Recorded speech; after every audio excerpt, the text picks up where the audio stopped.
We're going to get started. Thank you so much for coming out again today and for just being so faithful in helping us lift this story up and covering this story in both the local and national and international press. As many of you know, we made history last night in Palm Springs, and we would say in California, and we would say across this country. And it's because of the brave men and women who are standing with me today. We were fortunate enough, because of the hard work of these men, of these women, of this entire community, their dedication, their diligence, their tenacity in fighting for justice. After a very, very, very long journey, we finally got a unanimous 5-0 vote for a landmark agreement that includes not only direct payments to those who lived on Section 14, but the City Council also voted on a package of programmatic items that are going to improve the lives of survivors and descendants in the city and start the process of rebuilding generational wealth which was lost as a result of the burning out and demolition of Section 14. I just want to acknowledge again Pearl Devers and the survivors who are standing with me. So many of them gave so much of their time, their talent, their treasure. We have been in this desert for the last 3 years, sometimes once a month, sometimes twice a month. We've been marching, we've been praying, we've been talking to city council members, elected officials, doing everything we can to revive a story that in some ways have been buried by this community. And we overcame what I'll call some incredible odds and obstacles. For many years, decades, the story of Section 14 was told through the eyes of those who were not the individuals that lived on Section 14. They created a narrative. They created a narrative that marginalized, that in some ways villainized the people that lived on Section 14. And it is because of the men and women who are standing here today that that story and the history of Section 14 has been rewritten. And what we now know is that Section 14 survivors are the pioneers of the city. They were the individuals that built this city, that helped to build this oasis in the desert.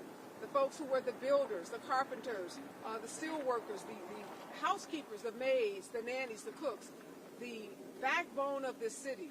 And for decades, their work, their efforts, their labor went unnoticed, went unappreciated, and went without recognition. But today is a new day in Palm Springs. We are writing a new chapter for Section 14, and we are so grateful to be here to announce that this agreement, this unanimous 5-4 agreement, provides for $5.91 million in direct cash payments to Section 14 survivors, the renaming of a park that will honor the legacy and the history of survivors, a day of remembrance so that everyone in Palm Springs and across this desert and across this state and country will recognize the contributions, a monument that will list the names of the ancestors, of the survivors, of those who were so instrumental in the building of the city. We also are so grateful to announce that the city has dedicated $20 million in affordable housing initiatives that will make home ownership, the development of generational wealth, intergenerational wealth, available and possible for descendants and survivors, and an additional $1 million for small businesses and nonprofits so that they can thrive and grow in the desert. We are, again, just grateful to the city council members who had the courage to do the right thing. We know that doing the right thing isn't always easy. There were folks in this community that wanted to deny the true history of Section 14 and wanted to maintain the status quo. So we are grateful to those city council members and to the mayor who said that it was time to write a new chapter, to close this chapter, and to begin the healing process for Section 14. We are grateful to our former U.S. Senator Barbara Boxer. She was so instrumental in standing with us. We are grateful to the Stonewall Democrats, to Brothers of the Desert, and so many other community-based organizations that have stood with us. The clergy in this community Pastor Jane, who is the pastor of this church where we stand, which happens to be on the sacred ground of the indigenous Aqua Caliente tribe, and this happens to be a part of Section 14. We started this journey at this church. Our early meetings almost 3 years ago began in this church. Pastor Jane has always been open. She's opened her door, she's opened her heart, and she's been an incredible champion and ally for Section 14. So we're grateful to her. You're going to hear later from Rabbi David. And Rabbi David, I cannot say enough about him. He has marched with us. He has prayed with us. He has stood by us every step of the way. He's given us his wisdom. He's given us his prayers, his determination, and his tenacity. He is a pillar in this community, and he has used his cachet, his connections, and his power to help us get to this point. So we are so grateful to him. Other pastors, Jesse and Dan Klein of the Church of the Desert, they also have been so incredibly supportive, and we are grateful to them. I want to read just a quote from Senator Boxer. She said, "The minute I heard about this grave and painful injustice, I knew that we needed to get this done. At a time when it seems like we are so divided and angry, coming together to achieve this historic agreement is re-energizing and is a shining light of hope at the end of the tunnel. Whatever may happen at a national level, today's unanimous vote is a reminder that in California, we still believe in justice, equity, and dignity for all. That means more than just words. It means action and accountability."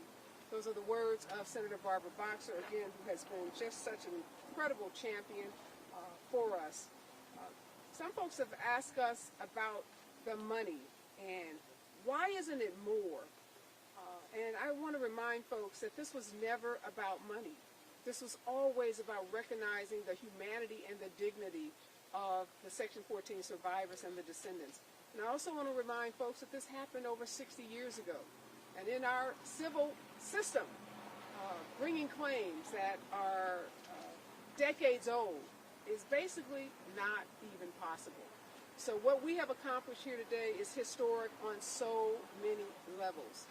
I venture to say there is not a community in this state that has been able to accomplish what this group has done with a claim that is 60 and almost 70 years old. So again, I just want to say to all of you, thank you for your tenacity. You all deserve a big round of applause. You all need to be celebrated. We're going to have a big community celebration to acknowledge the great work of this entire community. And now I just want to turn the mic over to Pearl Devers, who is the leader of this fearless group. And one last thing I want to say, and I've said this so many times, when you think about social justice movements, when you think about movements of change, usually they're led by college students. Students who have a lot of time on their hands, they're energized, they're idealistic. But this movement, this is a movement that's been led by folks in their retirement years. They have shown up sometimes in wheelchairs, on canes, on crutches. It didn't matter. So they are setting an example for college kids around this country. If you want to know how to grassroots organize, how to get something done in your community, check out the Section 14 survivors. Because they got it going on. All right, Senator. Thank you, Ariva. Thank you, everybody, for coming out. This is a historical moment. This is a historical moment. I am very honored to just be able to be standing on the grounds of Section 14 for this momentous occasion. I want to just thank our amazing attorney. She's a fierce leader, and I tell everybody I'm the senior, but I really take lead from her many times. So I just really thank her. She's done an amazing job, and I can't say enough for her. I want to thank the survivors and the descendants. I called on them, they come. I mean, like she said, they are in wheelchairs, and sometimes they text me, I can't make it. But the perseverance of this group, has been amazing. This is not just the 4 years of labor that we have given. This has been 60 years of labor. And I always think about those who planted the seed. my father planted the seed when this happened to him over 60 years ago. I want to thank those who watered the seed, but now we have been able to be afforded the increase. So I'm really grateful for that. I really look forward to helping the advancements of this community and the things that happen. It's going to be an honor to come here now and have a place to say, see, we were here. Yes. The empty slab was heartbreaking, but now we will have a place. We are now solidified as pioneers in this city, and I really want to appreciate that. We was already giving thanks to our allies. I'm not going to name everybody, but there's just so many. I am just so grateful for everything. This is a amazing victory for the restorative justice around the world. I'm grateful that we are able to say it can be done and dreams can happen. So I just want to thank you once again. I'm excited. I look forward to continuing the work that's needed ahead. Thank you so much. Thank you. I just want to say for the record, for the descendants, okay, and the survivors, this has been a long journey. We are on the map of Palm Springs that once we wasn't even in existing as all cultures of domestic workers that was on Section 14. This laid the ground for us to just, not about the money like she said, it's about history being recognized, and now we have a ground to stand on to go forward, to voice our concerns and opinion without being shunned anymore. So this is a good thing. Everybody was thinking about the money. She said something, I had to listen myself and check myself. It's about justice, of having a chance now to flourish. Yes. To flourish, and I want to thank everybody. Thank you. Rabbi, come on up. You've been such an amazing partner to us. We are so grateful for you. Both you, Ariva, and Miss Pearl, you've spoken.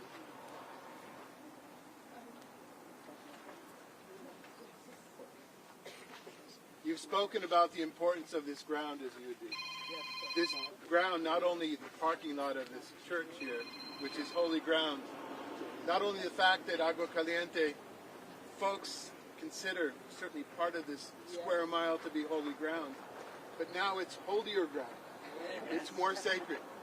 When we come to this piece of land, when my grandchildren come and visit us here living on this same block, and I can explain to them the story of what happened in the last few years, and you wonderful folks, you've sanctified this land even more. When children can learn about justice from standing on a piece of land, that's holy ground. Absolutely. There's a lovely blessing in my tradition. Baruch atah Adonai Eloheinu melech haolam, shechianu v'kimanu v'gianu lazman hazeh. May we give thanks and may we give praise to the Lord for bringing us, for allowing us to live and to arrive at this very time. And let us say, Amen. Amen. Right, Margaret Gennaro, one thing that's so important about Section 14 is it was a community, all races, all ethnicities, where people live together in unity. And we want to hear from Margaret because Latino residents, men and women, stood in solidarity and worked hand in hand with African Americans, Filipinos, and other minoritized communities. So we are so grateful, Margaret. Say it in Spanish. Oh, no. Okay. Muchas gracias por todos los abogados, toda la gente, por estar con nosotros, ayudándonos. Gracias por todo. Mis padres están viendo de arriba, y Victoria y Felipe Godínez, que vinieron en 1930, y aquí vivimos toda la vida casi. Yo me casé y ahí en Section 14, en iglesia en Section 14, y tuvimos el reception ahí también, y me casé y viví también. Mi mamá y mi papá vivían al otro lado de nosotros, y tuve 2 niños, Tomás y Heriberto Genera, y la vida ahí era muy contenta. Pero ahora está más contenta porque ahora ya tenemos justicia. Nos dieron justicia de todos estos años. Y muchas gracias por todos. Last but not least, I'm going to ask David to come up. David is a LGBTQ activist, and when we talk about building allies in this community, we built significant allies, not just with clergy and community groups, but with the LGBTQ community in Palm Springs. And David has been one of the most active and avid supporters of Section 14. So we are so grateful to you, David. Just really quick, I guess. I was tearing up last night too. It's really an honor, and I'm so humbled to be able to join in this fight. And I kind of started it, I guess, a little bit solo, and I dragged a lot of people, mostly willingly, from the Desert Stonewall Democrats membership to join in this fight and advocate and make sure that as members of this community, everybody was being heard. And so it's, again, an honor to stand with this group and to work alongside Reva and Pearl. We have become, I think, lifelong friends, and I treasure their friendship and their advocacy. So thank you. Thank you. Can you take any questions you may have? Good now. Something we've been hearing, during this journey is the example you want to set to other groups across the country. So tell us a little bit more about that. Well, as you know, the California State Reparations Commission met for a couple years, and there were a couple of bills that came out of their meeting. A couple of them passed, but some of them didn't make it in this last legislative term.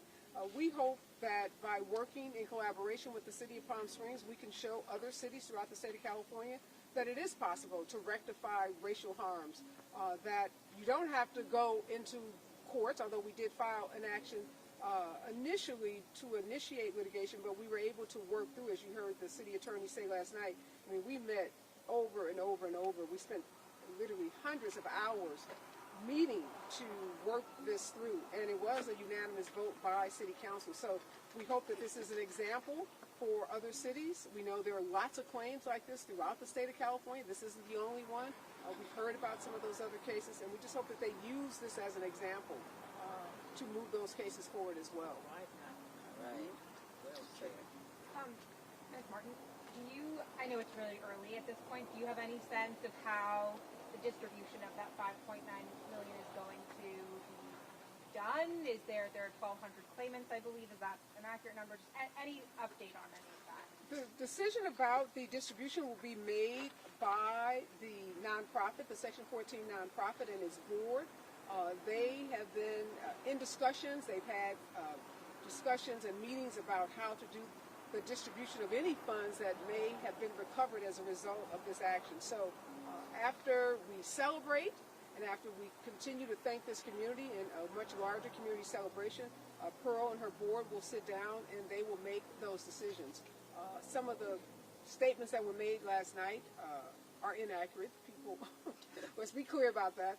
There have not been any determinations, but it will be a thorough vetting process, and the money will be distributed to those individuals who are survivors of Section 14. Well said. I know there was kind of a hiccup in the journey earlier this year, with the topic of Section 14 not really being on the agenda, coming back from summer recess. What would you say was the turning point moving forward to get to this deal now?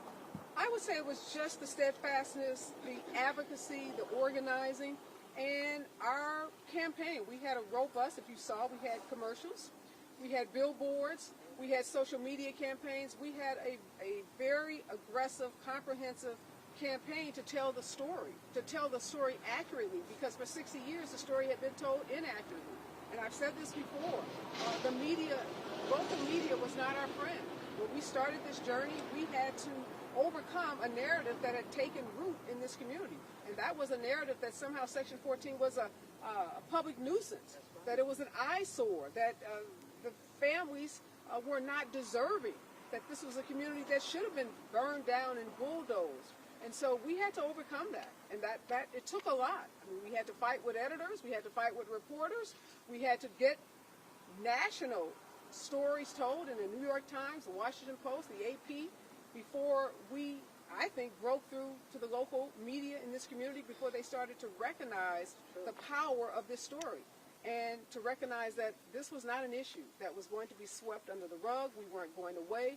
And my mighty, mighty seniors were, as you see, they were not going to let this rest. They owed it to their ancestors, to their mothers, their fathers, their grandparents, and they made a commitment to see this through to the end. And if you've ever been to any of our events, you know that they turn up, they show out, and they speak up. So I think the message was clear to the city that there was no running or hiding from resolving this matter. It seems like one thing that was left a little bit open-ended that the city mentioned was the possibility of a racial healing center. I was wondering if y'all are still planning to pursue that and kind of what the next steps would be for that aspect. Absolutely. The city expressed commitment to working in partnership, and that's been a big part of this resolution as well. This city needs healing. The racial trauma that these families experience, again, had not even been talked about. When we started this journey in this church, we brought in psychologists to help people be okay and to feel like they were in a safe space where they could even tell some of these stories. So we want to continue that healing. It is a nonprofit. We've gotten commitments from philanthropic organizations in the state. We've gotten commitments from state legislators and even some of our federal legislators to help us fundraise to build that center. So that's very much a part of this process, and you'll hear a lot more as we move forward. But the commitment is there, and the wheels, I would say, are in motion to make that happen. I know you had hesitations about the historical context study. Ultimately, do you think it helped or hurt your cause once it was released? Well, I want to correct something else that was said last night, too. I'm paraphrasing, but there was a statement made about the survivors not being allowed to participate. Yes, they were not allowed, and that was a decision that was made, a legal decision that was made, and it was made because we weren't included in the selection of the team that did the study. If you will recall, we went through a whole vetting process last year, and a group was selected out of Columbia University, Dr. Linda Mann, and it was on the agenda to vote for that group. That group had experience with racially motivated takings, like what happened in Palm Springs. There was a no vote to that group, and we had no vested interest in that group other than that they had experience. So we made it very clear to the city we were more than interested and willing to participate in a collaborative process where we had some input in who was selected and that the people selected had some experience. The group that they ultimately chose without our input, if you look at their website, they didn't have a single solitary person of color on their website. And it's primarily an architectural firm, a firm that's done work down here on architectural sites and buildings. So the study is a non-issue to us because we didn't participate in it. We weren't given an opportunity. What we hope now can happen, they say they're going to leave it open. Maybe there's an opportunity to go back and have the voices of those who had lived experiences. But it wasn't fair to ask the survivors to participate in a study that they had no input in terms of the selection and had a group that had no history in doing this kind of work. So we hope perhaps they'll hire someone, bring someone on, a historian, someone who's well-versed and educated and working on these kinds of issues. And we'd love to work with the city to create a fair and accurate and balanced historical narrative. Last year. A quick question for Pearl. As one of the faces of the survivors and descendants of Section 14, I know there are so many. How do you move forward from this? What's the plan moving forward? Well, I think the initial plan is, you mentioned the Cultural Healing Center. There are still a lot of emotional trauma that we are facing.